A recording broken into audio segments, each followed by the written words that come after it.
আজকে যে বিষয়টা নিয়ে কথা বলতে চাই সেটা আমার এবং আপনার জীবনে সবার জীবনেই আসবে। সে ব্যাপারটা হচ্ছে বার্ধক্য। আপনি অনেক বছর বেঁচে থাকতে চান এবং সেই চেষ্টা থাকে, পাশাপাশি আপনার রিজিক যদি থাকে অবশ্যই আপনি বার্ধক্যই পৌঁছাবেন।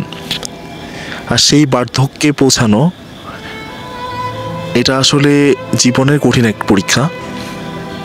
সেটা আপনাকে উত্তীর্ণ হতে হবে আপনার বুঝ হওয়ার পর থেকেই। সেটা কেন বলছি সে ব্যাপারে একটু আলোচনা করি, খুব সংক্ষিপ্ত একটা আলোচনা। জীবনের খুব শুরু থেকে বুঝ হওয়ার পরে আপনি বার্ধক্য যে ব্যাপারগুলো এগুলো আপনার চোখে পড়বে। যেমন আপনার ঘরে যদি কোনো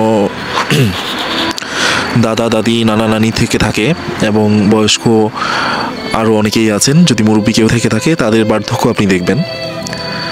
সেই বার্ধক্য আপনার চোখে আপনার জোয়ান সময়ে আপনি যখন সুস্থ সবল এবং খুব সহজেই জীবনযাপন করছেন তখন আপনার চোখে পড়বে তারা খুবই কষ্ট করে জীবনযাপন করে থাকে। বেসিক্যালি এই ব্যথা, আজকে এই অসুস্থতা, আজকে এই সমস্যা, কালকে হসপিটাল, হ্যাঁ এই টেস্ট সেই টেস্ট, অনেক কিছু নিয়ে ফেস করতে হয়।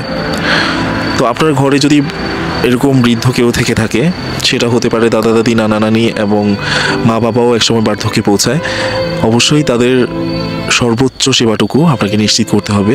কেন বলছি, কারণ আপনি যদি আল্লাহ আপনার রিজিকে যদি আপনার সৃষ্টিকর্তা আপনার রিজিকে যদি বার্ধক্য লিখে রাখে, মানে আপনি যদি অনেক অনেক বছর ধরে বাঁচেন, ধরে নেন আপনি যদি 100 বছর ধরে বাঁচেন, তাহলে আপনার জীবনেও কিন্তু বার্ধক্য আসবে। সেই বার্ধক্যকে সম্মান করতে শিখুন এবং আপনার আশেপাশে যে বার্ধক্য বৃদ্ধ মানুষ আছেন, সেটা যেই হোক, তাকে সর্বোচ্চ সেবাটুকু দিন।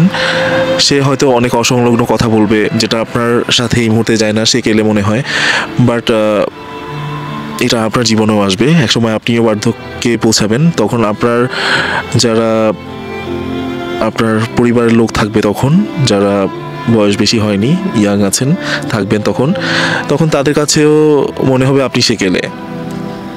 আপনি এই পৃথিবীতে যেভাবে মানুষকে সম্মান করবেন, আপনি এই পৃথিবীতে সেই সম্মানটুকু পাবেন এবং অবশ্যই আপনার যার যার নিজ নিজ ধর্মের একটা তো পরকাল আছেই, সেখানেও আপনি আপনার সম্মানটুকু এবং আপনার প্রতিদানটুকু পাবেন।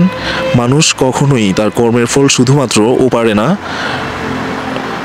ওপারে পাবে এমন না, তার কর্মের ফল কিন্তু সে দুই পাশেই পাবে, এই কালে ও কালে, ও এপারে ওপারে, সব জায়গায় সে পাবে। অবশ্যই বার্ধক্যকে সম্মান করুন এবং বৃদ্ধা যারা আছেন তাদের সর্বোচ্চ সেবাটুকু অবশ্যই নিশ্চিত করবেন। আজকে এই পর্যন্তই, ভালো থাকবেন, দেখা হবে নতুন কোনো ভিডিওতে। আল্লাহ হাফেজ।